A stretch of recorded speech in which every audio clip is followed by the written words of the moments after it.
the first item on our agenda is approval of the meeting minutes from June. Can we do that, Mr. Phillips? We can. We have a quorum. We have a quorum. Oh, sweet. Okay, so I'll entertain a motion. Motion to approve the minutes. Second. All right, motion and a second. All in favor? Aye. And the motion carries. Now we're open for public comments. Anybody who would like to address the board of directors can go to the podium and state your name and address. Anybody? Got a computer issue. There we go. Getting close. Sorry, Chair. Okay, so we'll go ahead. So seeing none, we'll move on to the Gym Awards for this month. Yes, I'd like to introduce Aaron Dunn and Neil Ward to introduce our GEM Award winners for this month. Awesome, thank you. Come on. Good morning, Board Chair, Commissioners, Mr. Mayor. This morning we'd like to recognize a few operators. I'm actually going to do the first two. A gentleman named Mr. Tonquin, please come up to the front there, and Mr. Curtis Giles as well. These two operators over the last year have actually worked 13 and a half months in a 12-month period. They always go above and beyond a call of duty, excellent customer service, truly examples of what a public servant should look like. I look up to both of them, and I think that we all should too. We're gonna get a quick picture with these two guys. Thank you, sir.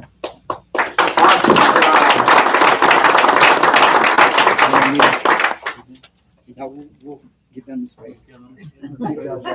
Thank you. Ladies, Great want to come up, job. please? Thank y'all.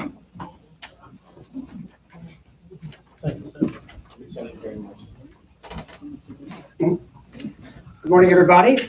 This is Delicia and Milvia, and these are our travel trainers for our district. And they came to me not too long ago with a wonderful story they had about what I consider to be the ultimate in customer service. They go out and they do travel training, teach adults and children how to ride our buses. It's a vital and a very important thing that we do in our district. They happened to run across a driver who was driving for them, and this was on June 17th. This particular driver went well above and well beyond the call of duty, opening himself up to all the people who were on that bus, calling them by name, asking them questions, having them answer questions. It was such a marvelous event that we wanted to make sure that Louis Oliveria got recognized for the wonderful job that he did. This is customer service supreme. So please come over here, sir.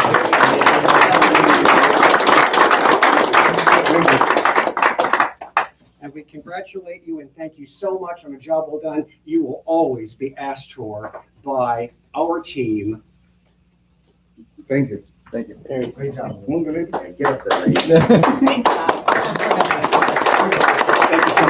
much. Thank you, ladies.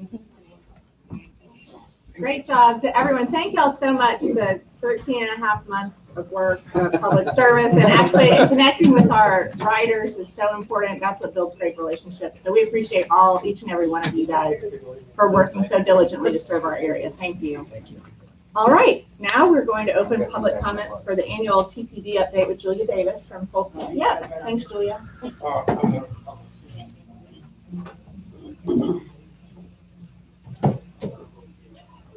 Good morning, Madam Chair, members of the board and the public and everyone else here. For the record, I'm Julia Davis from the Polk Transportation Planning Organization, that's the TPO. And I'm here today to ask you to open public comment on the annual report for the Transportation Development Plan 2017. This is the 2021 year. I sometimes call it the transportation plan, but I'm really talking about the transit plan. And would you all mind if I move the flag back just a smidge so I can see the screen? Yeah, I got it. Okay. Let's see where I'm going. Thank you so much. So this is a collaborative, ongoing effort between the TPO and LAMTD and Citrus Connection staff and personnel. And what happens is we have a 10-year plan that is updated massively every 5 years. And then every year after that, we have the annual report. These are all due to the Florida Department of Transportation September 1st. Every year, no exceptions. I've tried. over the years. Next slide, please. So, next slide, please. So it's a 10-year horizon plan, as I mentioned. And the TDP is a Florida required plan. It's intended to support the development of an effective multimodal transportation system within a specific jurisdiction for the ultimate benefit of the state of Florida. It is specific to Florida. The Florida Department of Transportation developed this plan many years ago and made it the document that went with the block grants so that the transit systems could apply for block grant funding. So it's set out in the Florida Administrative Code, and it requires that the TDP be a transit provider's planning, development, and operational guidance document, and therefore a strategic blueprint for meeting the mobility needs within a service area. As I said, the September 1st annual deadline is set in rule. So the TDP serves as the basis for defining public transit needs, and the block grant is one of them. TDPs have increasingly emerged as a powerful marketing tool and a branding tool.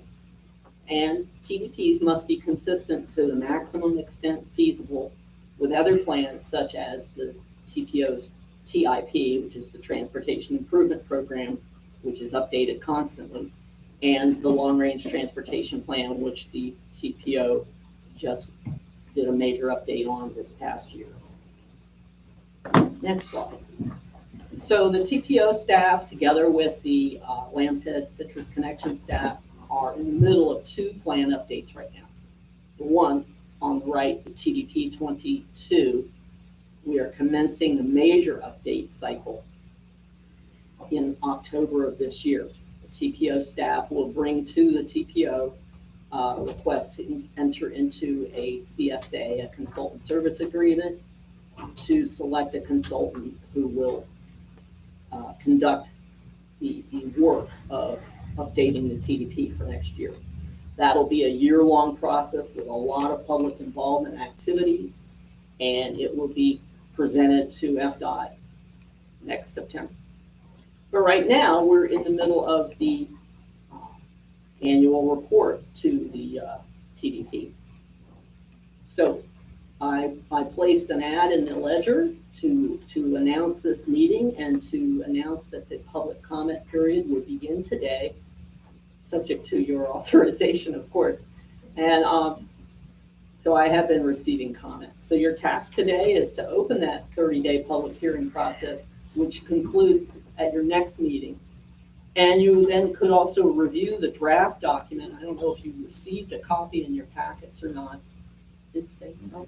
Sure. I have one copy with me, and I have a few slides that highlight that provide highlights of the document. And so I did open the public comment period, and I've received 2 comments so far. But let's go on to the next slide. Some of the highlights that I covered are the downtown Lakeland these are capital infrastructure. The downtown Lakeland Intermodal Center, the feasibility study is completed, and the next steps are identified. The East Polk Maintenance Facility study. This is a 3-part study that is completed, and you'll get a briefing next month at your meeting. The park and ride facilities, there's been improvements to 3 park and rides, which are identified. Vehicle expansion and replacement, 2 new 24-foot buses were received this year, and 9 more are being ordered. And IT and technology to load smart cards online, and moving forward with the bus on the Wi-Fi and vehicle health monitoring, and a few other features are identified in the plan. Next slide, please. As far as operating service improvements were identified for existing service frequencies for headways, the implementation of Reroute 2020 in the fiscal year 1920 decreased deadhead by 46 miles per day. The extended weekday service hours, the span of service, Reroute 2020 added 98.6 service hours per week, and additional weekend service, either Saturday or Sunday. You continued service and you expanded your service on Saturday for the Americans with Disabilities Act service for areas with no fixed route operation. Do I have another slide? Yes. And service enhancements, new routes operating in the county activity centers with no existing service are identified in the TDP update, as well as the express route to the Ponciana Sunrail Station. So these are some of the things that are listed. There's also a couple of pages of budget charts that show revenue and expenses. And what we do is, it's a 10-year plan. So we kind of minimize the previous year and we add the next one, the 10th year out. And that's what we're talking about. And this is an ongoing process with these annual reports. So I'll stand for questions. Are there any questions on the status? Yes. Is there a need to make a motion on opening for comments? Yes. Okay, so moved. Second. I have a motion and a second to open for public comments. Any discussion? Are there further questions? Seeing none, all in favor? Aye.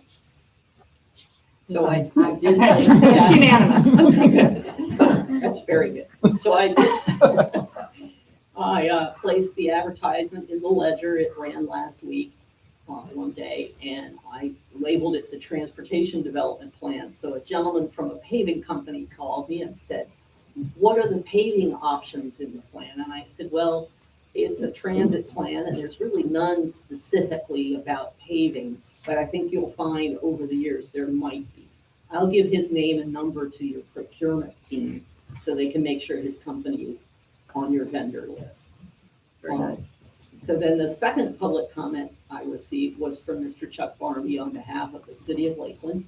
And he had several comments about the activities that the city of Lakeland is doing with and for transit. And he wrote a letter, and I believe that's available. And,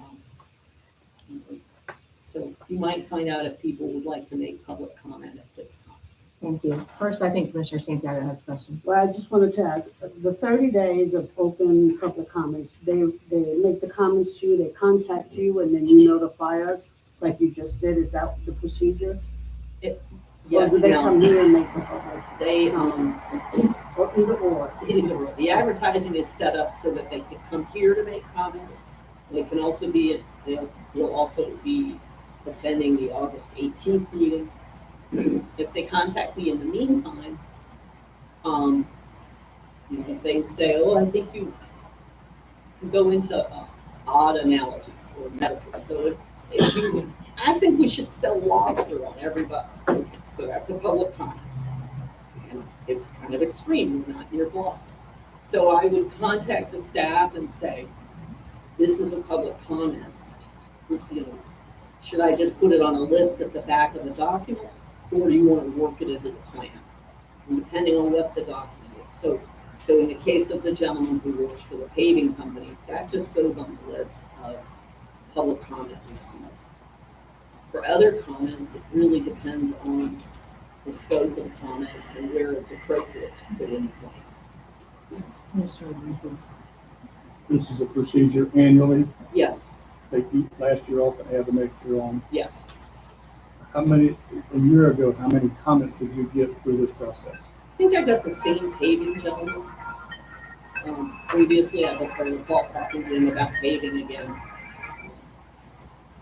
And I don't recall getting any more comment last year. Mr. Phillips. For a bit of historical perspective for the board, the most aggressive that we have probably been throughout this process would be leading up to the year before, leading up to the referendum, the My Ride, My Roads referendum. So the My Ride, My Roads plan, the 19 recommendations that came out of that were actually the TDP. My Ride, My Roads was the first in the state of Florida, actually one of the first in the nation, I believe, branded TDPs.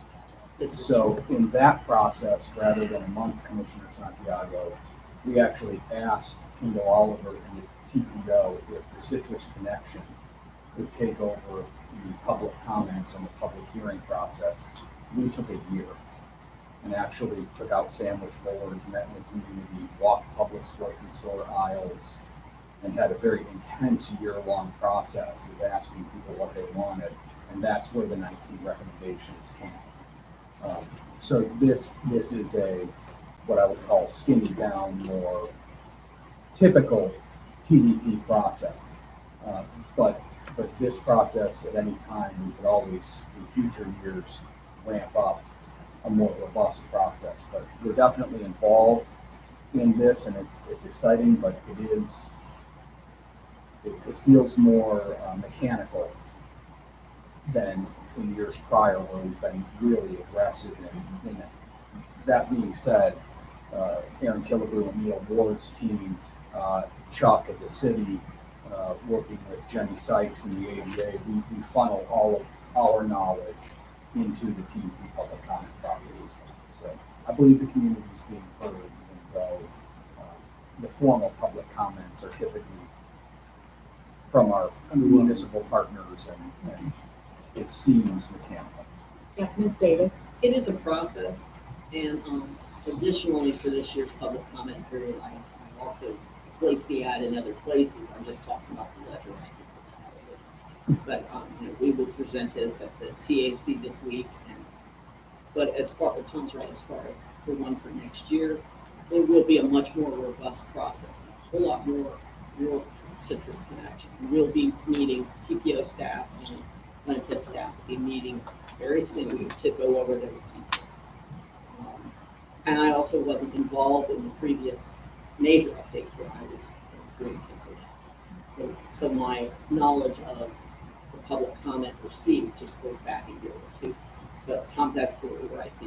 The major effort of, if James could go back up to my slide that compares the two processes, the major effort, significant public involvement effort, that's what Tom is speaking to. And that will definitely be pretty much what we're all doing for the next 12 months is doing public comment. And that, we're going to fold in the transit summit on September 2nd. We won't have a consultant on board at that point, but we'll have staff on board the TDP process. And we'll be talking about that. TPO staff will have a table in the table area, and 3/4 of it will be about the TDP. This is just as big a deal for planning as the LRTP process is. And how much we work we put into that. Commissioner Santiago and then Mayor Mouse.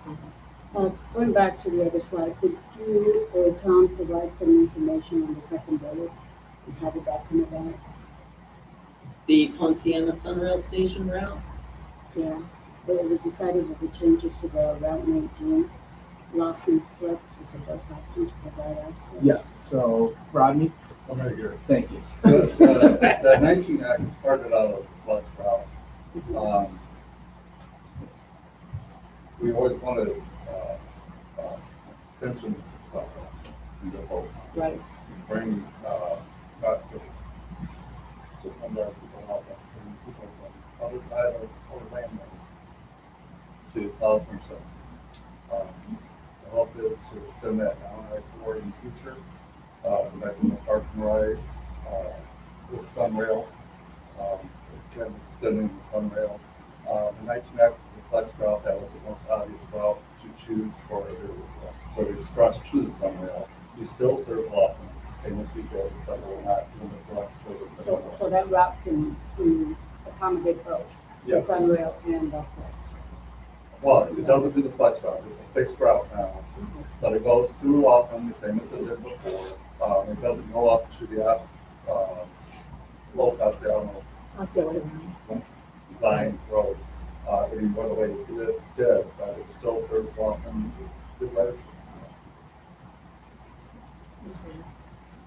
Two questions now. Do we not connect it directly to the Sunrail station?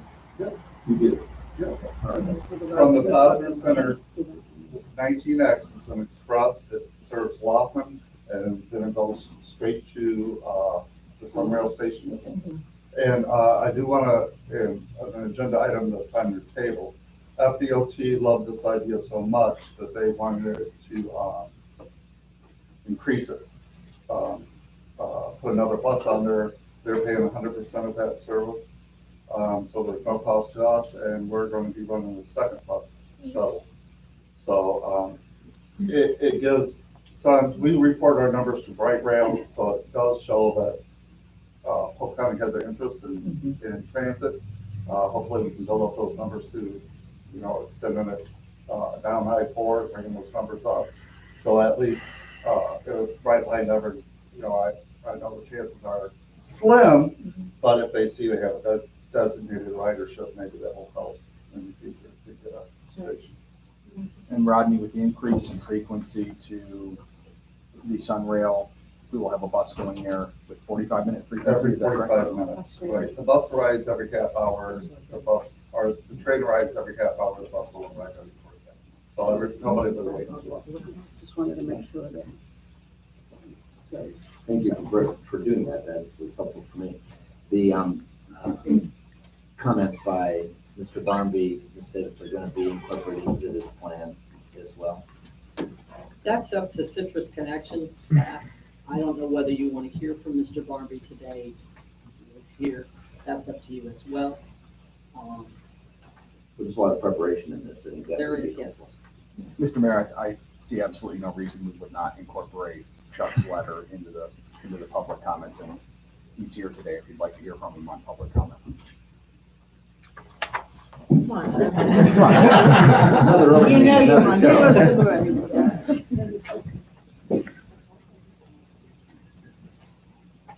Well, good morning, everybody. For the record, Chuck Barmby with the City of Lakeland Community and Economic Development Department.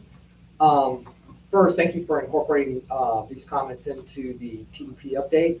And really how they're organized is really just to recognize that a lot of the negotiations and the agreements that have been struck between the Citrus Connection and the development community. We've got 2 high growth areas in the city. There's a lot of attention right now being paid to the South Lakeland area. Riverstone, what will be coming up here in the next few months, adjacent to Riverstone is Hawthorne Mill, which is another 1,200 units to the west. So we're trying to structure service enhancements through agreements in the West 15 Road corridor. Southeast Lakeland, we've got an emerging medical corridor and medical district that's kind of centered around Orlando Health and the new VA clinic near the Lake Highlands Full Parkway interchange. So we've got some agreements that are in the works right now. I'm working with Aaron Dunn and the Citrus Connection staff to structure service needs and structure service enhancements to support those new facilities looking out over the next 5 to 10 years. And the second half of the letter or the second half of the comments are really reflecting ongoing work that's being done by DOT and the Citrus Connection in the US 98 corridor between downtown and I-4. The Transit Signal Prioritization Project, which right now is programmed in fiscal year 22 of the DOT work program. That may get backed out a year because the scope of that project is expanding within the same amount of funds, because, and this is some of Angela Rao's work that he had done before he left, was getting a more software-based enhancement to the signal timing system, so that we're actually able to now to look beyond Florida Avenue. We're able to look at South 98, North 98, and Lincoln Hills Boulevard to incorporate the same TSP measures into get us to about 54 signals as opposed to the 17 that were originally scoped back in 2015. And then, of course, the downtown intermodal center is another big component of this, as kind of the western anchor to a future Sunrail extension coming in, first perhaps Haines City, then maybe Auburndale and Alfred, and then working over towards Lakeland and Long-Term. So that's how the comments are structured, and really just intended to kind of lay a blueprint going forward to account for the new development we've got within the city and some of the efforts that are underway with the Citrus Connection DOT for more premium service around the Lakeland area. Thank you, sir. We appreciate that, Commissioner Lindsay. I asked Chuck a question unrelated to mass transit, but transit. Tread lightly. Tread lightly. Were you notified of DOT's, they call it access management, I call it access denial, south of Edgewood, Would this be the corridor access management plan? where they're closing off northbound or southbound access to merchants on either side? They're putting medians in. Oh, down on Florida Avenue between Glendale and Imperial. Yes, that was something that had gone through. This was a DOT initiative because of crashes in the corridor going back probably 4 or 5 years. Because of the meeting modifications, and I'm sure you all have, between your emails and phones are ringing off the hook on this one. But we had crash clusters that DOT showed at Glendale, at Office, and at Carlton. So the medians that are being constructed now went through a public hearing process about 2 years ago. We received, or DOT received comments back from business owners along the corridor. I don't believe that it actually resulted in any modifications to the plan that's under construction now. But that all went through the formal separate DOT process that's laid out in statute. That was actually initiated by the department. We were just notified along the way of what was coming.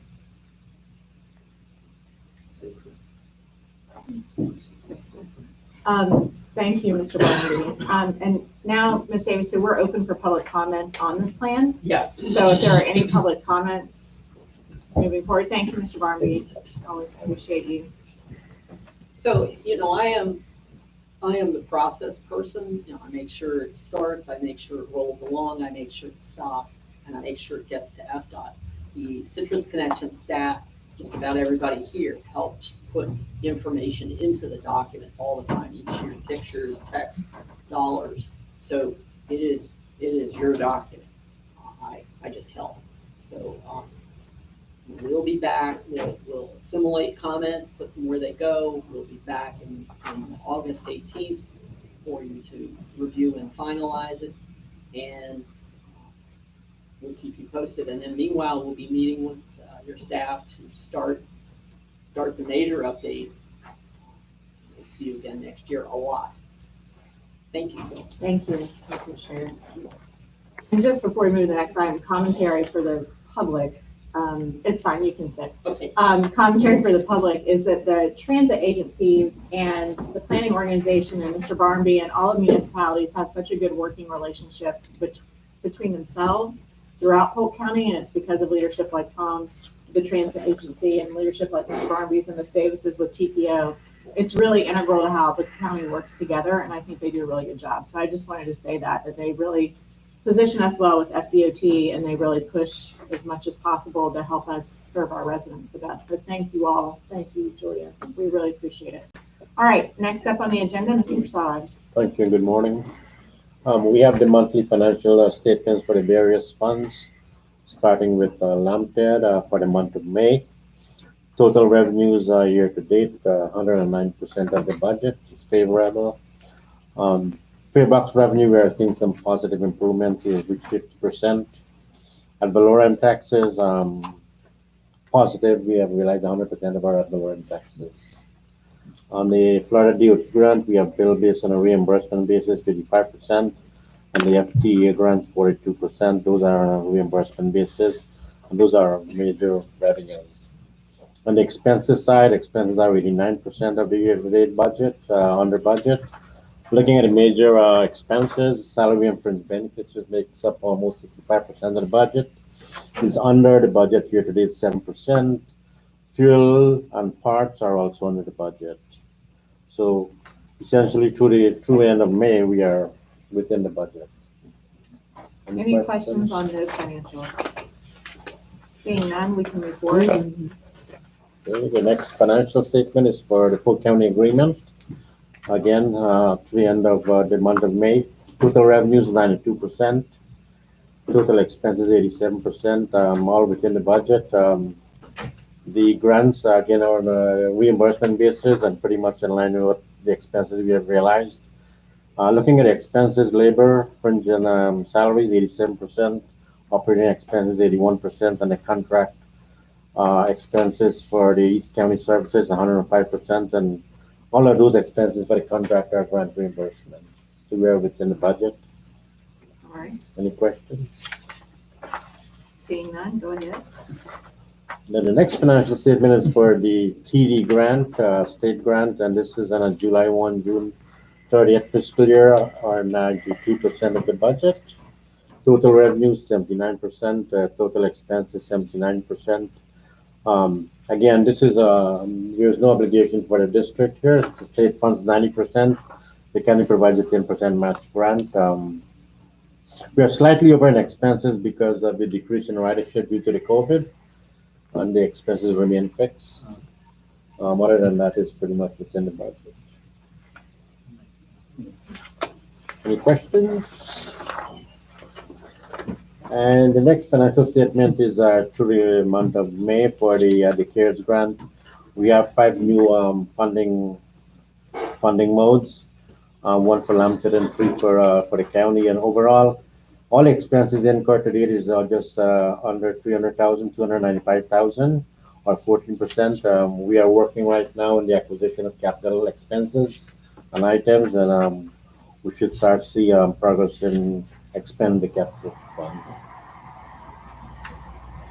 Do we have a date to stop that? Or we have to 3 years. 3 years. 3 years we got to expend it all. Other questions on CARES Act? Okay. All right, the next agenda item is for approval. It's Florida Department of Transportation Transit Corridor Development Program grant, and it's for the county, and it's $249,700 without any matching expenses. We're seeking board approval. Motion. Motion to approve. Motion is second. Any discussion? All in favor? Aye. Motion carries.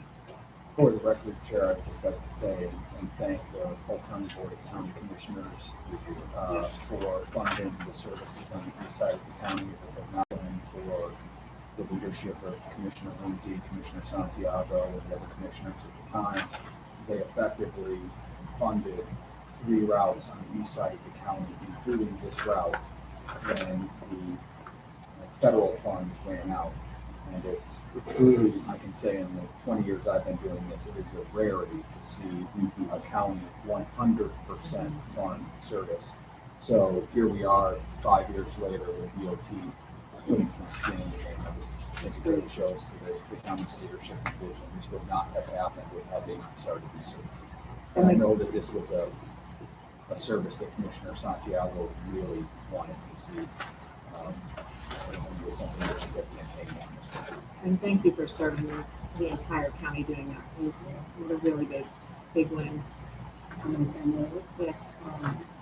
The Northeast area, the East area is going to continue to do their expenditure as we show they see it. So this service is really, really, really, really need to see it good. Absolutely. Thank you. Okay.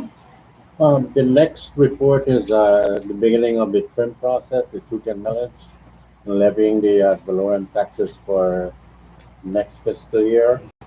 We are proposing again the maximum allowable millage, 0.5 mil. Looking at the rollback rate, it's projected at 0.4798 or 4.2% of the maximum millage rate allowable. Submission of this report to the property appraiser is August the 4th. We are seeking board approval. Quickly looking at the change in the tax valuation for 2021 compared to 2020, we have seen an 8.4% increase in the taxable value. And looking at revenue generation, that will translate into 437,000 in new revenues. Given the COVID environment, is a very good, healthy news for us.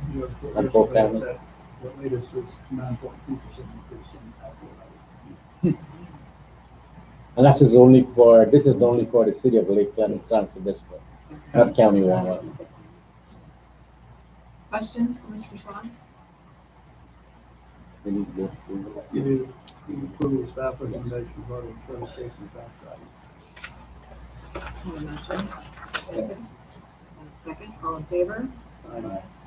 Motion carries.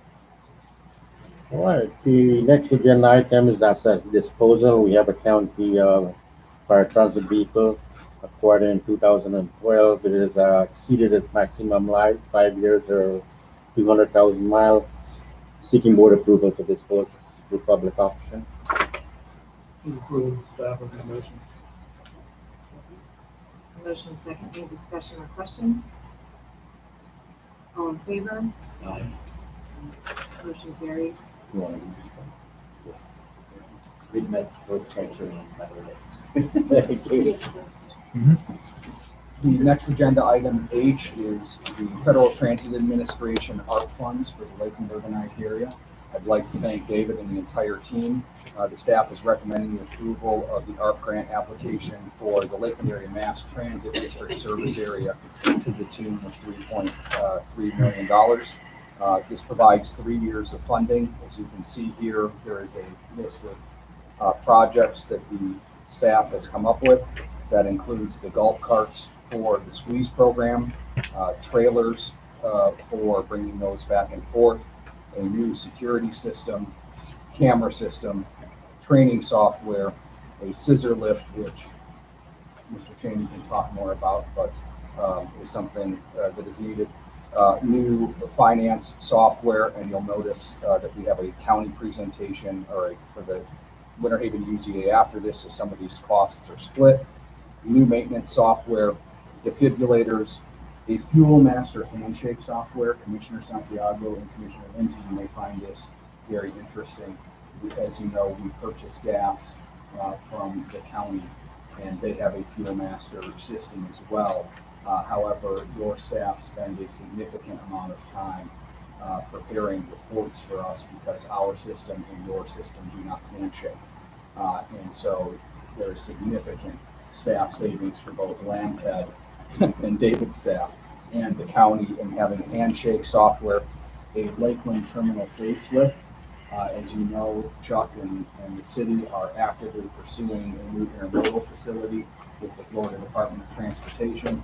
But to be honest with you all, that is years off, possibly a decade or more off. And so it is a bit off. And so the Lakeland terminal is in dire need of a facelift, specifically the restroom facilities for our patrons, fall prevention equipment, engine rebuilds. As you know, Mr. Cheney will be retiring, unfortunately, shortly, but we will continue to follow his lead of midlife engine rebuilds, which is best practice for Disney as well. 3 years of the squeeze funding, although it is a 3-year time limit to spend this.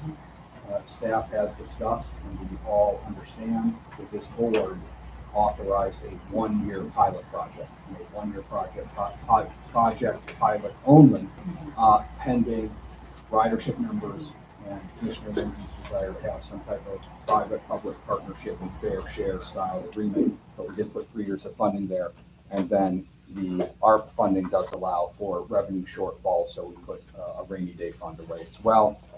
So we seek your approval for these items. How many defibrillators and where will they go?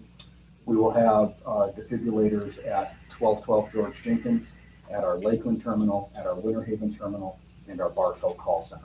I believe we had budgeted for 5 defibrillators. Semantics. I'm told revenue shortfall is allowable expense, but reserves are not. It's not reserved, let me clarify that. That was that's why. Yes, thank you. Yes, pension, reserve, and certain other expenses are not allowable. What this does is to replenish our ridership.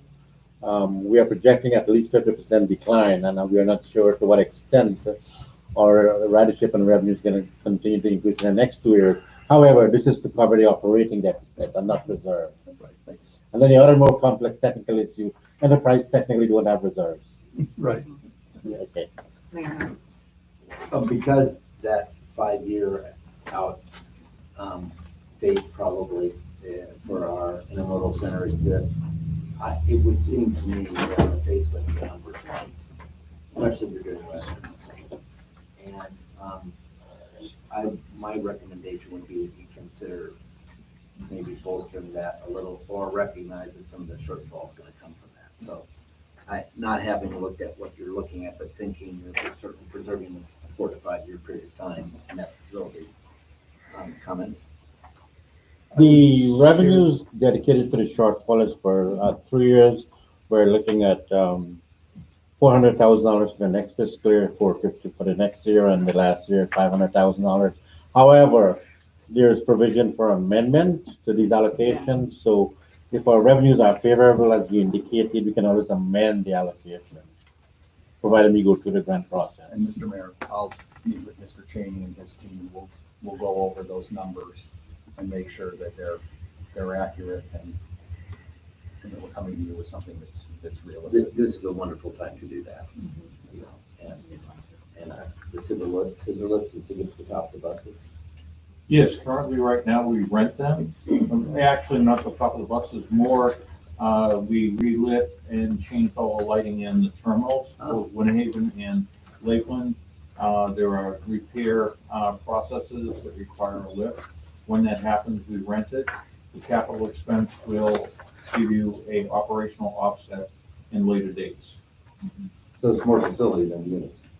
Yes, and the fall prevention is a different expense that would give you kind of like a staging scaffolding that would surround the vehicle and also give you a railing going around the roof so that when you had to perform rooftop tests, that would prevent a person from falling off the roof. So both items are covered. Well, and I would just note too, if that squeeze 662,000, if that's not re-up or we go to public-private partnerships, in the future that you would have that to reallocate since they can reallocate ARP funding. Commissioner Lindsay. I was just going to echo the mayor's comments about downtown. It needs more than just maintenance. It needs serious facelift. Yeah. There's really no space for landscaping because it's all impervious, but it does need more attention. Do we have a motion on the floor? Move approval with staff recommendation.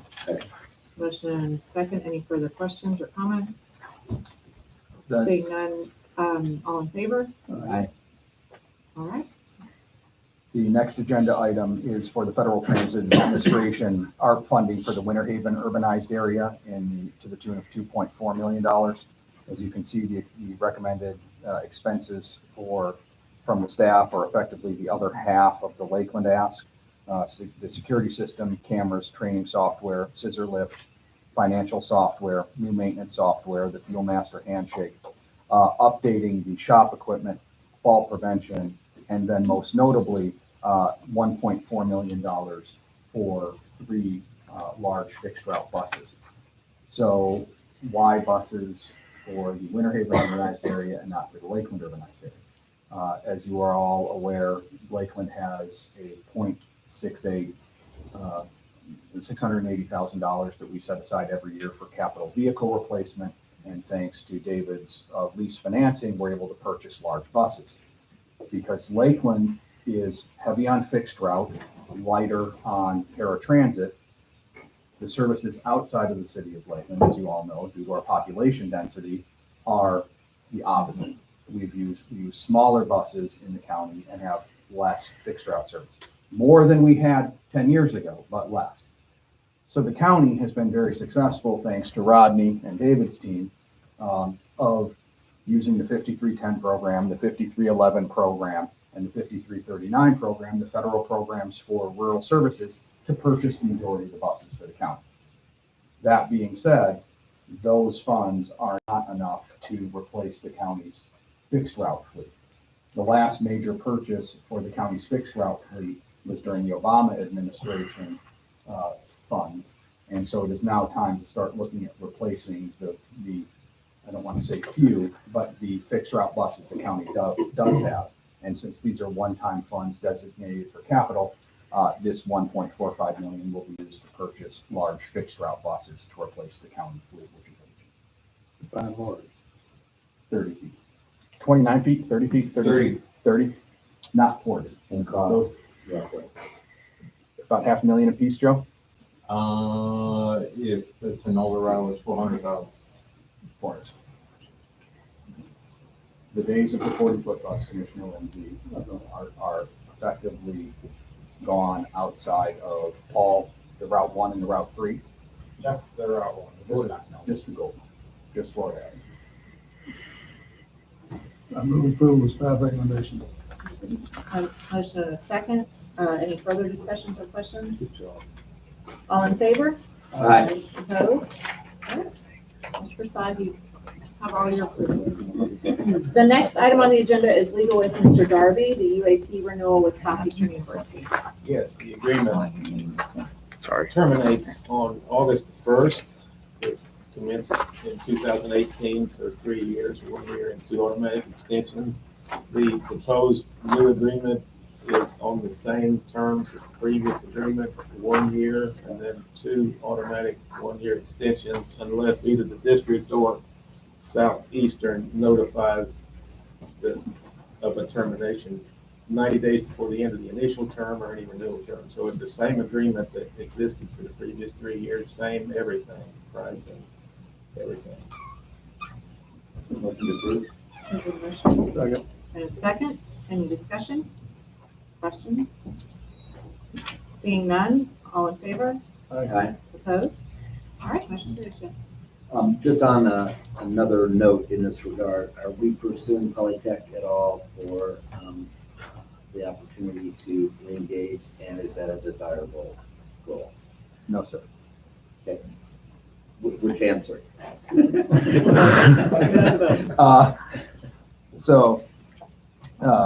We are not pursuing Polytech. They put a bid out, and we were asked to provide some technical assistance to a group. And it turns out that group was bidding on the Polytech service. So the bid went to that group, but we did not choose the bid. But much of the information that we provided Is what they use. the vendor is what they use. I'd like to, Paul won them the contract. But it was all public record and open to the public, so they would have gotten it anyway. All right, Ms. Kilbride-Kimlaw, you're next on the agenda. Thank you, Madam Chair, Mr. Mayor, Commissioners. As a result of the strategic planning session, the marketing department was asked to start looking at opportunities for marketing campaigns and rebranding.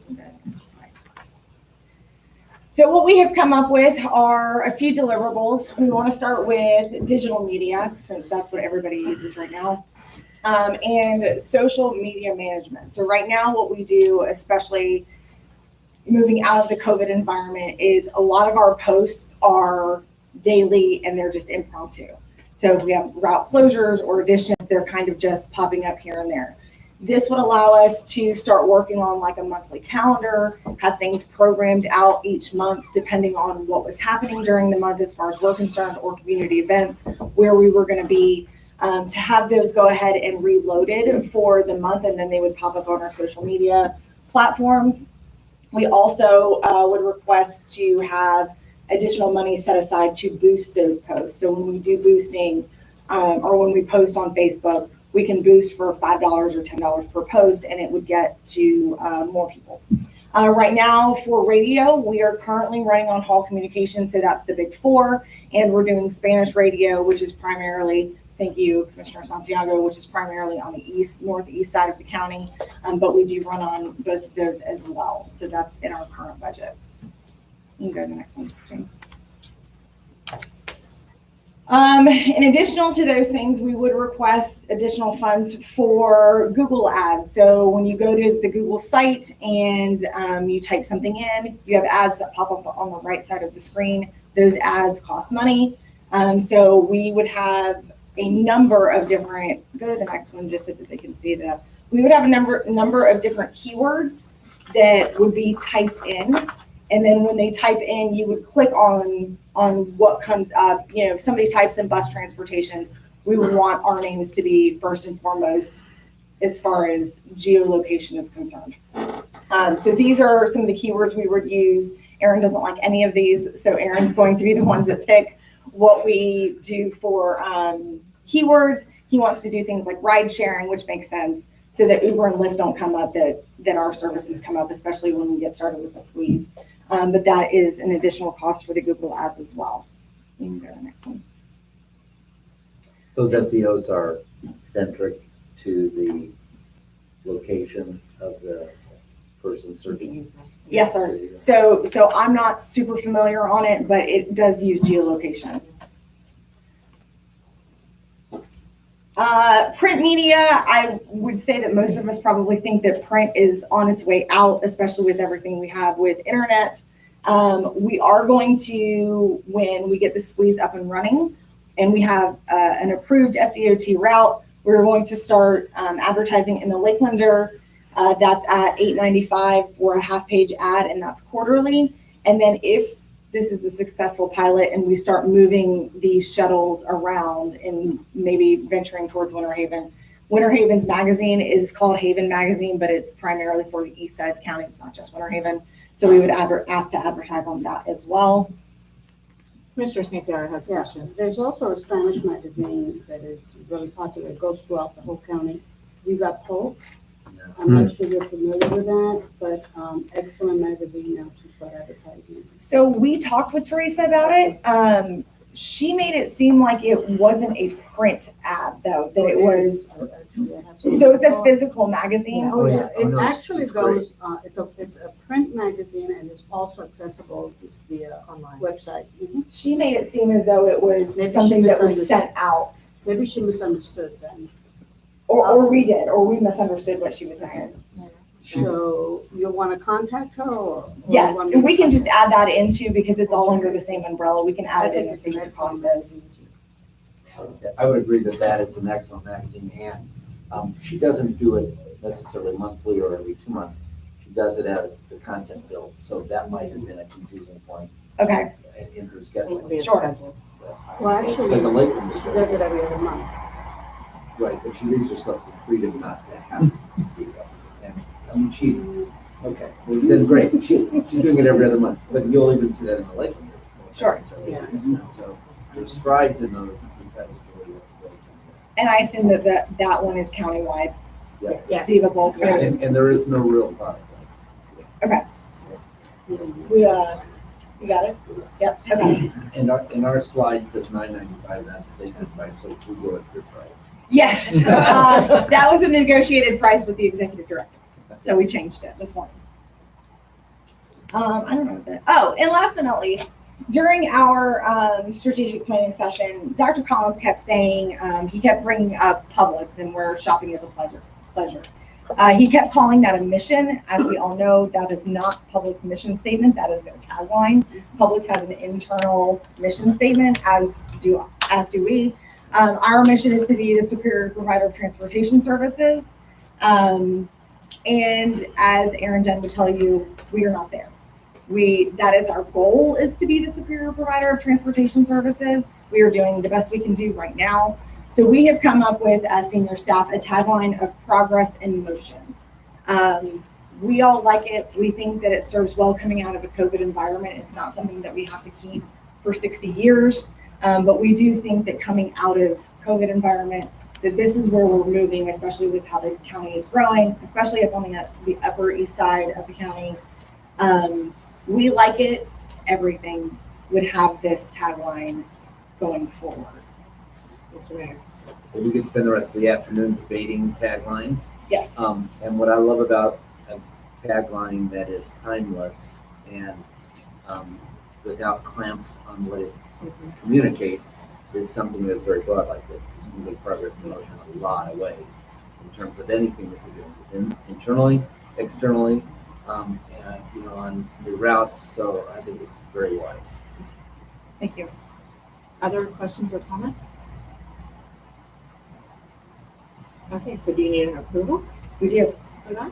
for this portion Move approval specifically. staff recommendation. Second. Motion and a second. All in favor? Aye. Great. And just one comment, Thank I you. love that you said the Upper East Side, because that's, I get it from you. I know, because I'm from the Upper East Side, and people always think it's New York, but it's really Polk County. It's Davenport. So, Davenport. Thank you. Davenport is the Upper East Side. Davenport. Davenport.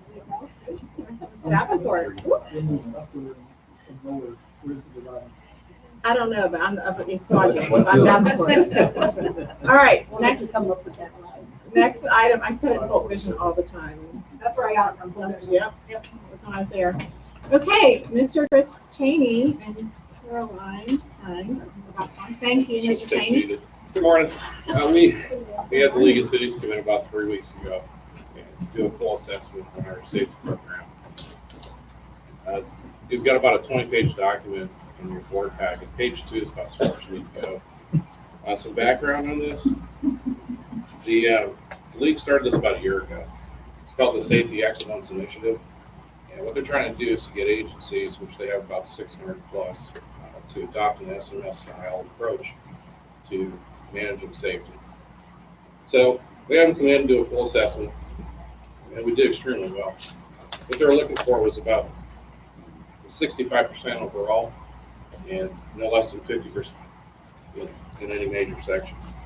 We kind of blew that away to give you an idea how bad. At the 3-year continuous improvement, they're looking at about 85% overall, and we got 100%. So some of the other stats, we're the first special district, first transit agency, and third overall. So, never seen assessment. We have a question, Commissioner Lindsay. I would just say that's excellent, and kudos to all the staff and everybody that had a role in that. We heard ad nauseum yesterday from the sheriff and all his federations, which sets forward best practices and establishes standards. And so I think it's a great badge of honor that should be recognized and proud of the team. Absolutely. Mr. Mayor. Yeah, work harder next year. It was a team effort. We worked heavily with maintenance facilities, and they've been absolutely great. We do inspections, we find hazards, and within like 2 or 3 days, they've got them fixed. It's not 1 or 2, we find 10 or 15. They've already got it done before we have the final report. So it's an absolute pleasure to work with. I was able to meet with the executive team last week and hear about this, and I thought about it all weekend, to be honest. It's incredible from a safety standpoint. This is exactly what we want to have happen moving forward. The Florida League of Cities, I think, will probably look at us as a model, and you guys just do amazing work. And I love that it's a team effort, that everybody is involved and it's transdisciplinary, so it's really important. I talked to the league on Friday, and just to get some background information, what they're trying to do is they're putting this in place and trying to get people on board. And once they have numbers within an established approach, they have the data to come back to saying this is working. It's proven to reduce accidents, injuries, and overall claims. Then they're looking for financial incentives to get everybody else on board, so reduce premiums rates down the road.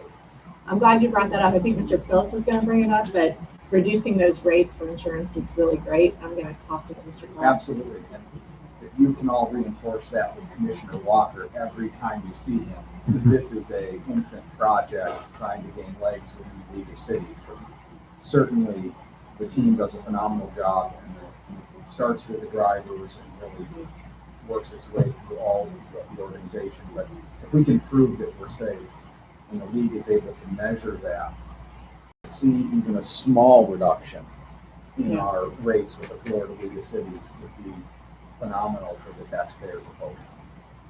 Hopefully this gains traction within the league, and I think that advocates like Commissioner Walker can help that within the halls of the league. And just note for the public what the Florida League of Cities provides us as a transit authority, what we partner with them on. Steve? Just the rates.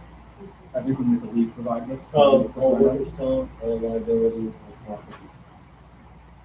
We have them set up. Pretty much, yeah. They've been terrific in response whenever we do have claims. We've already seen a reduction. We actually started, the SMS was part of the agency safety plan that the FTA said we had to go to 2 years ago. So over the last 5 years, we're looking at in preventable accidents, 12% decrease. Injuries are down about 30%. We're on track this year. The preventable accidents will be down about 40% if we keep what we're doing right now. That's awesome. Commissioner Santiago? Just a question, how often is this going to take place? The assessment? Mhm.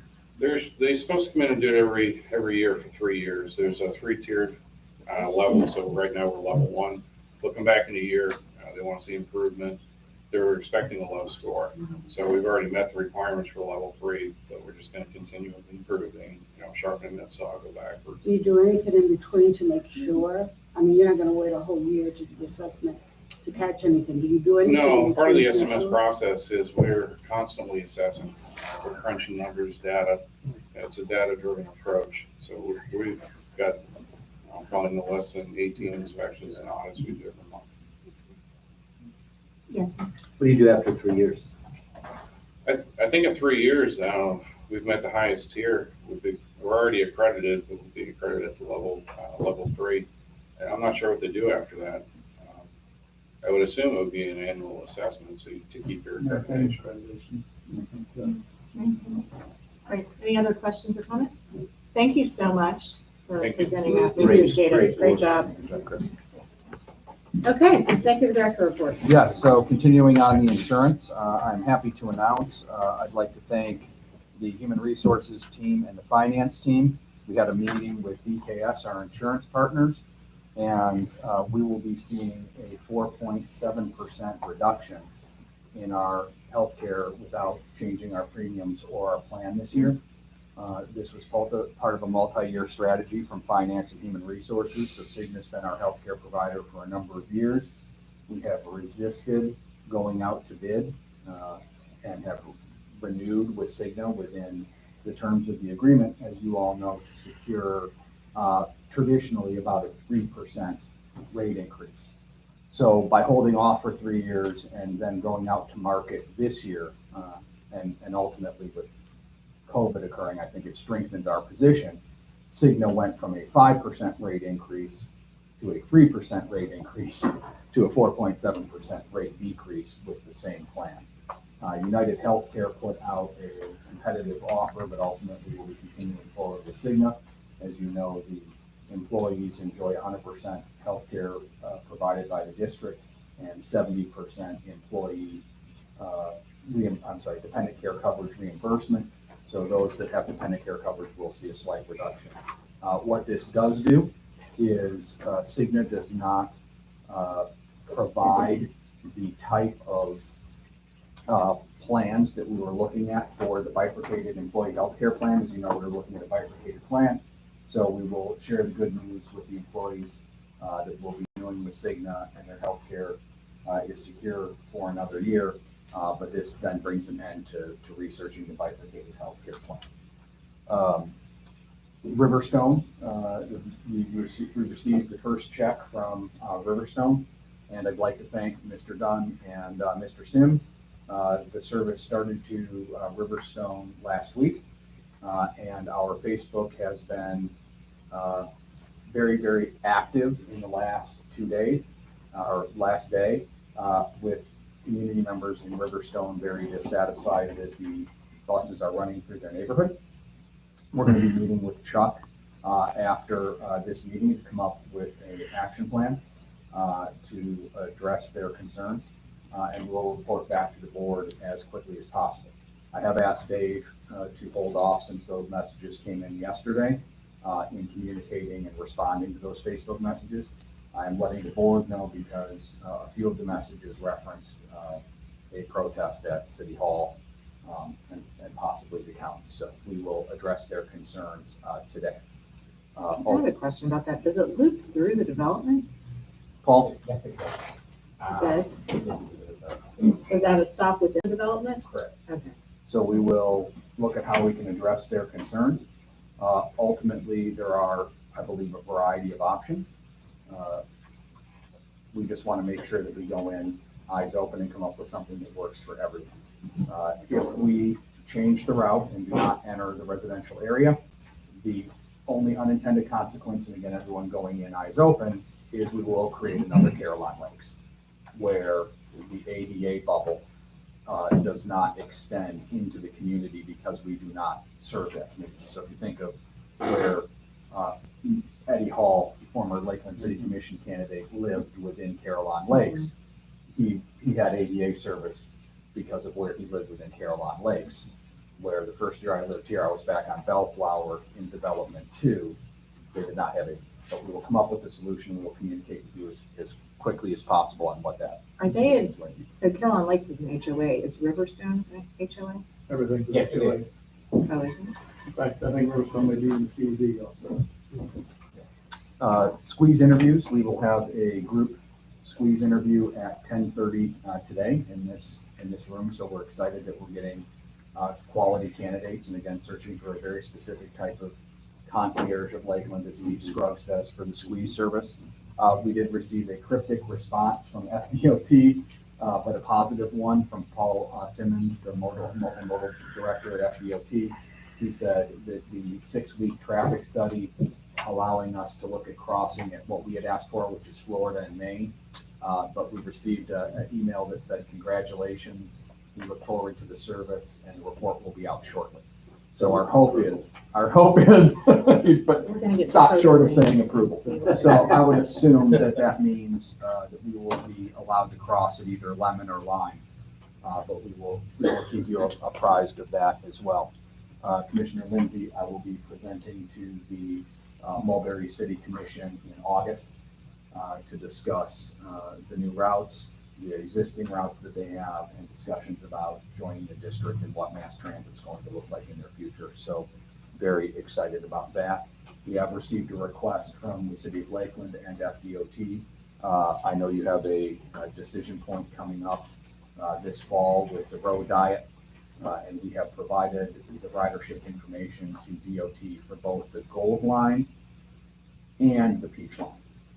And so I think it's very important that as the City Commission and the community make a decision on the road diet, obviously the Lakeland Area Mass Transit District has not taken a position, but repeatedly we have had to remind DOT through their formal requests that the project area is not just the Gold Line. All of the requests are specifically for the Gold Line, for the fixed route service. We are providing them that data for the Peach Line. I believe that's going to be a very important component of you making a decision on what the future of that corridor looks like. So I would just ask you all that when they're talking about transit, think Gold and think Peach. The focus seems to be truly on the physical road only, which is the Gold Line. And then I'd like to congratulate Mr. Gunn. He left early. His son's signing the papers to join the Coast Guard today. So the entire agency's very excited for him and his family. And as you all know, he spent a career in the U.S. Army. So I'm very excited for his family, and we will of course explore Viva Pole because again, we know and our team is very dedicated to reaching out to the bilingual community, and that was one of the very few findings that we had in our last audit period, was that while we were reaching out to the Hispanic community, it's something that we needed to really step up. So if we can reach out to that as well. Back to Riverstone for a minute, I think there's a couple of things that this episode brings to light. One, it's hard to judge the merits of a new line when it's only been open a week and not know what the use could or should or might be. So I'm not sure where we go. It's an observation I made. So if someone has a problem with it, they're going to protest to you and bring it on. But it also shows a disconnect between mandating as part of the development agreement a service that neither the agency asked for or the community being serviced asked for, yet it was imposed upon everyone. And I think before that, because if there's a change in this, then you got to change the ordinance. And that seems to be backwards. So I would suggest that going forward, when this agency is involved in those kind of things, that be consulted on the front end as to what the need might be and the associated costs to make part of the agreement with, as opposed to being the last to know. So provisionally, I hear you 100%, but provisionally, we're making an assumption that there isn't anybody really with the need. And if I'm a neighbor and I see a bus going by, I go, why is there a bus in my neighborhood? Whereas if we knew that we had an Eddie Hall scenario, for example, and that there was an empathy of neighbors for wanting to see him be able to have accessibility, creates a completely different picture. So the zoom out for me is, what is the appropriate way then, what the most appropriate way for us on an ADA inclusion basis, on a providing effective mass transit basis, way for us to look at long neighborhoods like that. And is this typical of what we're doing currently? in neighborhoods? Do we have other neighborhoods where this is sustained well? Yes. So this is a fixed route versus Eddie was a VA route. Correct.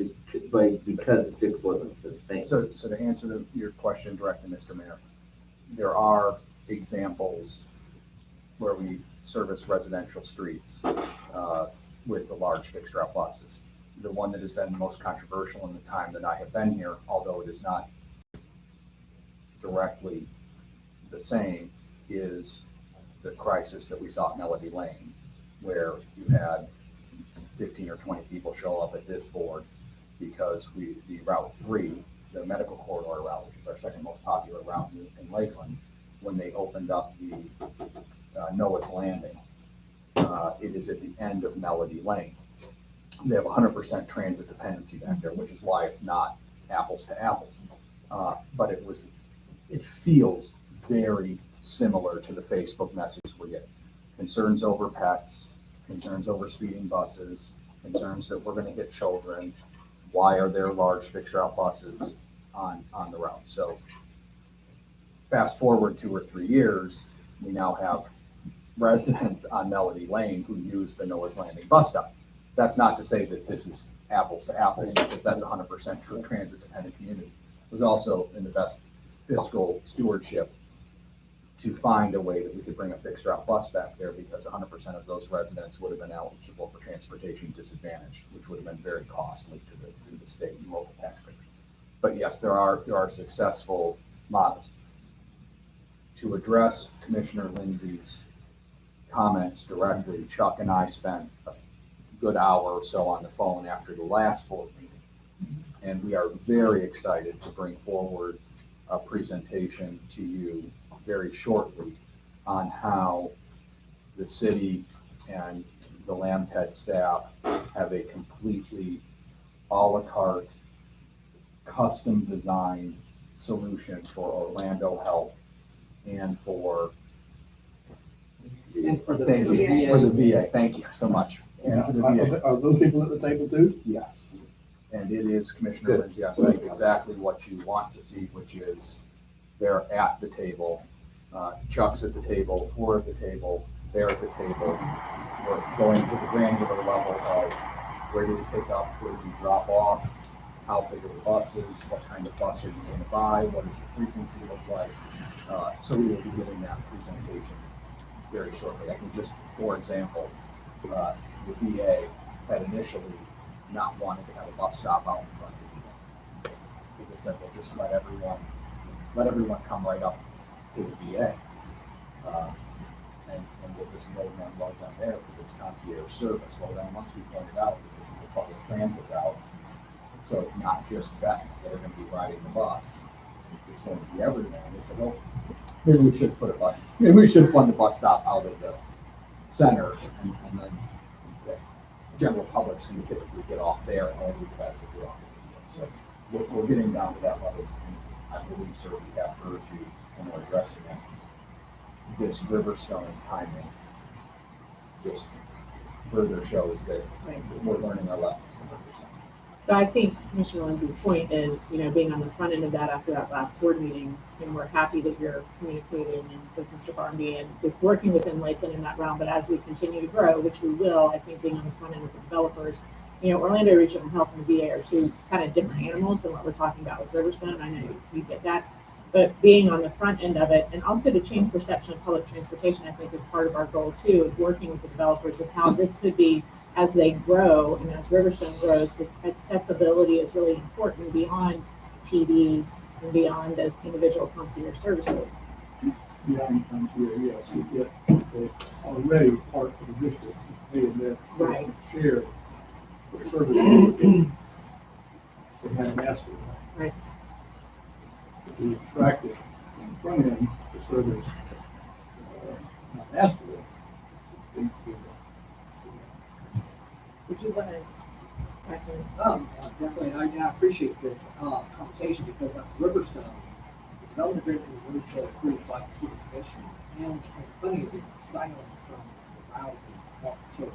What we don't want to do is get into a situation where we in the city are telling us that has to be on a certain route, right? Service. With Riverstone, that development agreement is approved back in 2017 and was a requirement for concurrency, Riverstone was only not been approved without this agreement because the water source study was where it was getting low, that's not that high. So this wasn't something that we were saying, please come serve this neighborhood. And that was part of the strategy to get Riverstone to include. I think the issue here is too is that the route is primarily run from Town Park, which is a separate development from Riverstone. So Riverstone had 0 residents a year and a half ago.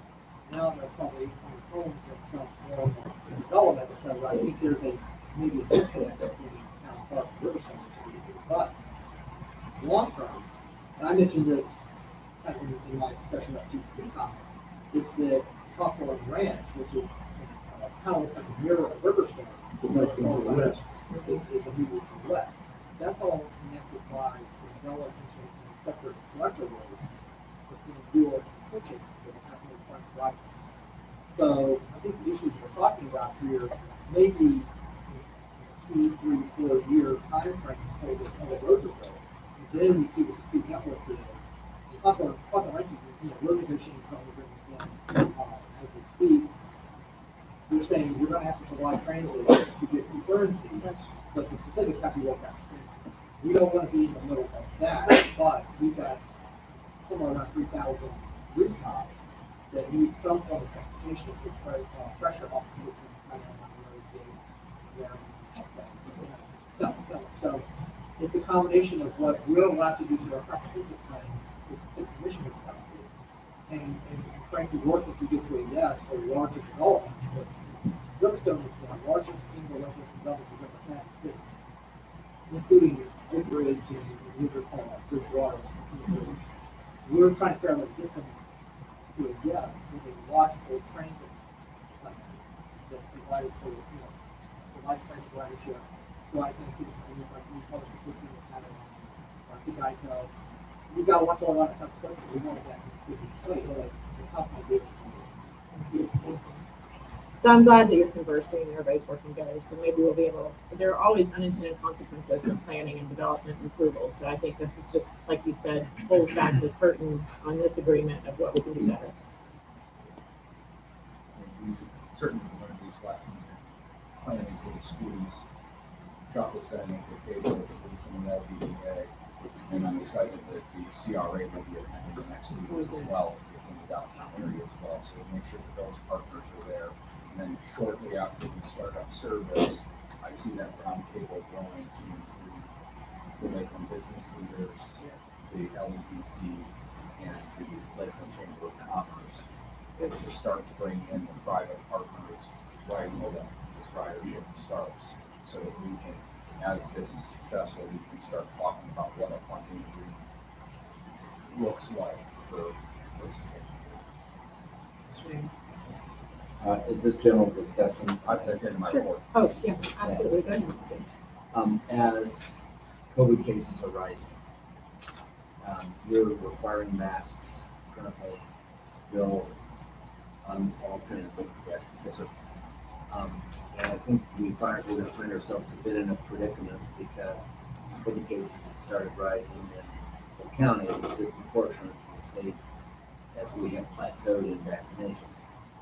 Presumably as one of the principal reasons, and primarily for people 40 and younger, which is where we've seen this. And we had a surge in occupants in the hospital related to COVID patients just in the last 3 days. So we have an alarm rising. Unfortunately, I think we want to have some awareness of and just encouraging you, because we can all say that you can vaccinate and wear a mask. If you haven't been vaccinated, wear a mask. Well, anybody who doesn't want to wear a mask is vaccinated in their own mind. And so,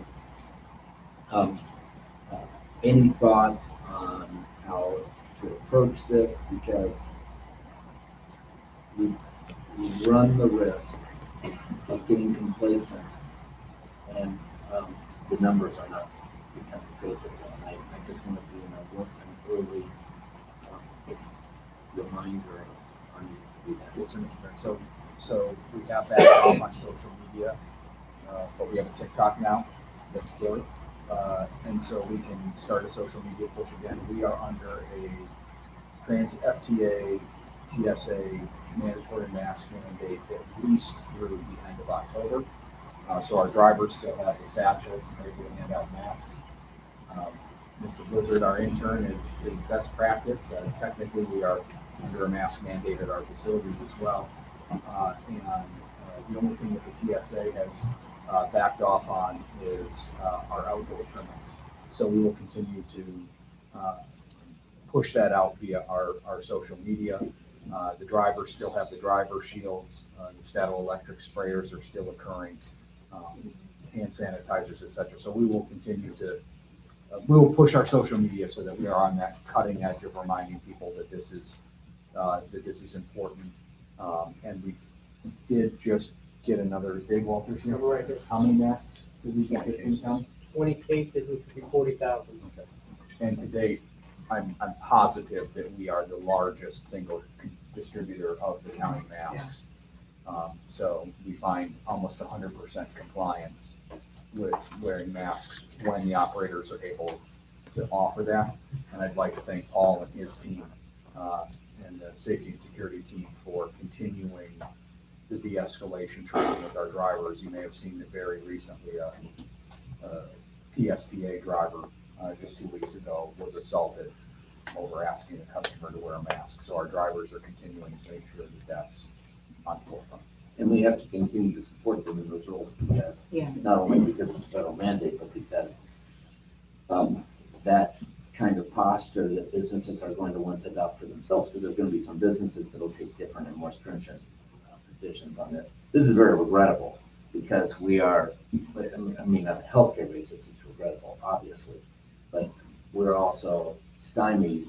You know, we're the Wild West state in the United States, and the early demasking state, and we have no ability to enforce that. And I don't think any of us want to reconsider having to go backwards into that arena.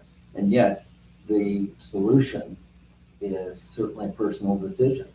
And so, you get to where you're in quicksand on what you really do to try and affect positive changes if what happens is that our healthcare system starts to burgeon. And that's going to be the driver in all of this, and that's what we have to really watch. But we're up 10% again on positivity, and so that's just not good news, and it's just going to climb like this. So we've seen approximately 50% of our team are vaccinated, and that has been stable at 50% all the way back to when the county allowed our paratransit operators very, very early on to be designated as first responders. About 50% of our paratransit drivers decided to be vaccinated, and since then it has stayed right at about 50%. There was a slight bump when the Johnson & Johnson one-shot came out. We saw that people were more comfortable getting one stick rather than two. But since that J&J was introduced, it's been very, despite HR's best efforts, and again, just public education information, it's been very flat. Thank you, Mr. Mayor. Yes, Commissioner Lindsay. One of your hosts recently featured new drivers going through orientation. That was Yes. good. So the question is, are you still down drivers and how many? I believe, Steve, we're full now, correct? Well, we are at capacity. We have some drivers who are, every open position has got somebody penciled in, pending starting next Monday, then we'll be at 100%. Of course, those who separate, we can't predict those yet, but our HR has been working overtime to get us staffed up, and so we're there. It has truly been a team effort. Our HR department's only 3 people, and Steve and Marcy and Barbara really hit the ground hard this last couple of months. Steve's been actively involved in recruiting, and Marcy had this phenomenal idea that I didn't think would work. And I'm sure you've seen them all over Polk County of doing these yard signs. Because we can put the signs, much to the chagrin of the city, we can put the signs at our bus stops because it's our property.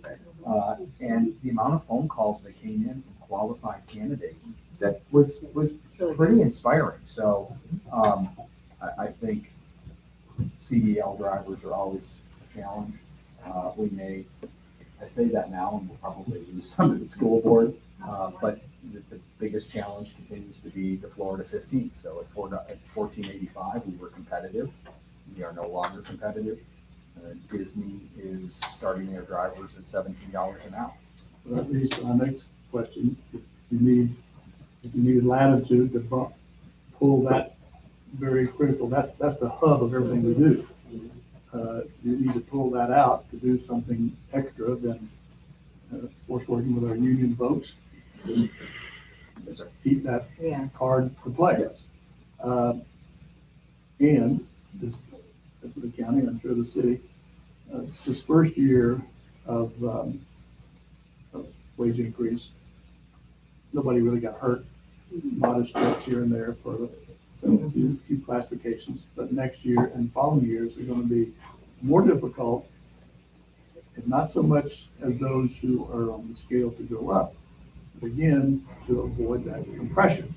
We cannot keep the same separation throughout the pay system, but we have to maintain some separation. And between now and next year's budget, which you probably started on already, that's got to be part of the plan. That's going to be increasingly difficult to fund and maintain that separation as we go forward. But it's central. Yes. It was very interesting being up in northern Minnesota for a few weeks a month ago, that without the $15 an hour compression, but them having many large unionized workforces, whether it be the paper mill or the mines, they all moved up to $15 just because of the national conversation. And there the conversation is completely that the mom and pops and the smallers cannot compete. Right. So they're getting 30,000 applicants for a CDL operator to drive something from to and from the paper mills.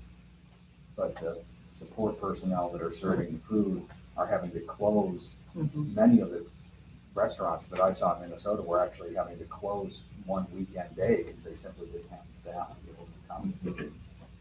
The law of unintended consequences is alive and well. Absolutely. Any other comments? Sure. Last meeting, we had the interns presented to us, and I'm sure they are all doing a wonderful job. But in particular, and I'm sorry I don't have your name, Jimmy. Jimmy, in particular, I saw Jimmy on video, and he did a great job. He did a great job for the first time, and so young. So what an experience to be able to do that. So congratulations. Good work. And I'm sure all the other interns are doing a great job. I just got to see. Yes, Commissioner, and they will be recognized next month as their interns. I'm sorry, their interns. Well, that's a short internship then. Just the summer. Yeah. But we'll be Not 8 talking weeks. with the chair, maybe we Yeah. She's not good. I love it. Yeah. All right, seeing no further comments, thank you all for everything. We'll call this meeting adjourned.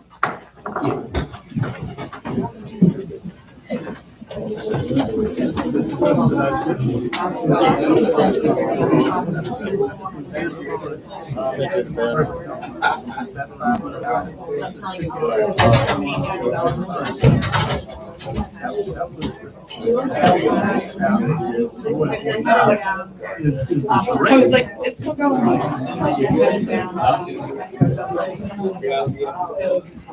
Good job.